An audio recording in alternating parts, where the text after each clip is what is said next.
राज्यात लवकरच पावसाळ्याला सुरुवात होणार असून अनेक शहरांमध्ये आणि ग्रामीण भागांमध्ये पावसाळ्यामुळे उद्भवणाऱ्या समस्या टाळण्यासाठी प्रशासन आणि नागरिकांनी आत्तापासूनच तयारी करण्याची गरज व्यक्त होत आहे. रस्त्यांवरील खड्डे, तुंबलेल्या नाल्या, बंद गटारे आणि सार्वजनिक स्वच्छतेच्या समस्या पावसाळ्यात गंभीर स्वरूप धारण करतात. त्यामुळे नागरिकांनी आपल्या परिसरातील तातडीच्या कामांसाठी एकत्र येऊन प्रशासनाकडे पाठपुरावा करावा असे आवाहन सामाजिक संघटनांकडून करण्यात येत आहे. विशेषतः रस्त्यांवरील खड्ड्यांमुळे अपघातांचा धोका वाढत असून साचलेल्या पाण्यामुळे डेंग्यू, मलेरिया आणि चिकनगुनिया यांसारख्या आजारांचाही धोका निर्माण होत आहे. नाल्यांची आणि ड्रेनेज लाईनची वेळेत साफसफाई हा देखील अत्यंत महत्त्वाचा मुद्दा मानला जात आहे. अनेक भागांमध्ये नाल्यांमध्ये प्लास्टिक, कचरा आणि गाळ साचल्यामुळे पाण्याचा निचरा होत नाही आणि पूरस्थिती निर्माण होण्याचा धोका वाढतो.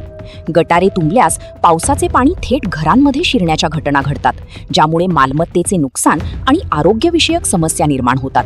त्यामुळे नागरिकांनी स्थानिक प्रशासनाला लेखी तक्रारी देणे, वॉर्ड अधिकाऱ्यांशी संपर्क ठेवणे आणि सामूहिक स्वरूपात पाठपुरावा करणे आवश्यक असल्याचे सांगितले जात आहे.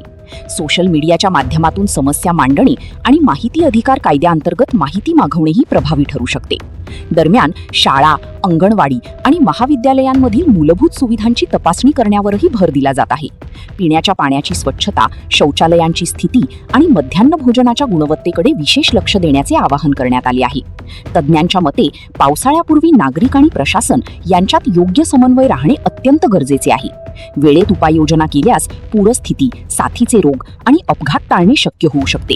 त्यामुळे प्रत्येक नागरिकाने आपल्या परिसरातील समस्यांकडे दुर्लक्ष न करता सक्रिय सहभाग घेण्याची गरज अधोरेखित होत आहे.